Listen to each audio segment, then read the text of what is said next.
Magandang araw po, welcome po sa aking channel, Nov9 TV. Nandito po tayo ngayon sa Batangas City kung saan meron po tayong bagong video presentation. Isang 1 hectare na residential farm property na meron pong dalawang bahay.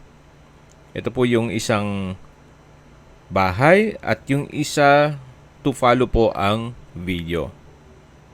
Ito po yung sinendang sa atin muna ni owner pansamantala habang wala pa pong mga makakasabay na property na for video shoot sa Batangas area.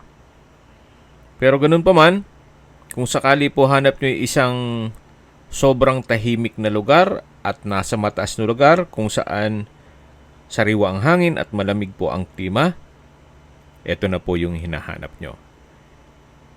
Medyo po malayo po ito sa syudad. Kaya please manage your expectation once na mag-set tayo ng tripping. Kung familiar po kayo sa Lubo, Batangas, halos boundary na po ito. Ang travel time mula Manila hanggang dito is mga 2 hours and 40 minutes. So medyo may kalayuan, pero meron po kasing mga kliyente na naghahanap ng mga malayo sa syudad. Gaya nito, nasa mataas na lugar at sobrang tahimik.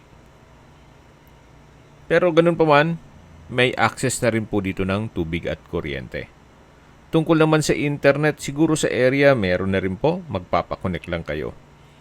Then marami din po mga fruit-bearing trees sa paligid nito gaya ng nyog, saging, mangga, langka, santol, at marami pa pong iba. Kung pupunta naman po sa mga beach resort sa may Lubo, Batangas, siguro mga 30 minutes drive na lang.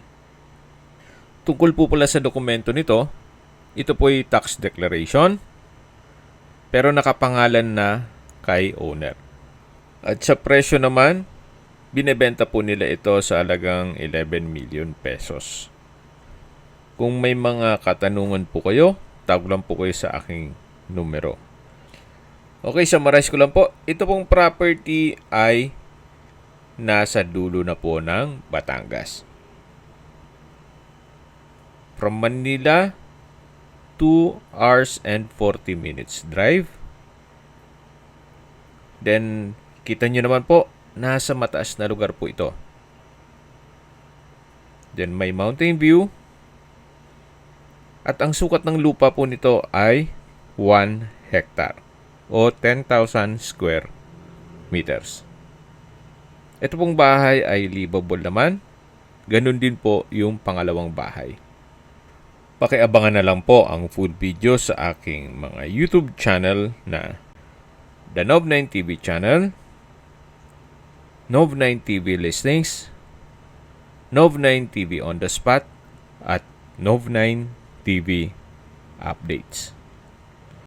Sa mga naghahanap po ng ganitong property na talagang medyo dulo na po at may privacy po kayo, ito na po yung hinahanap nyo.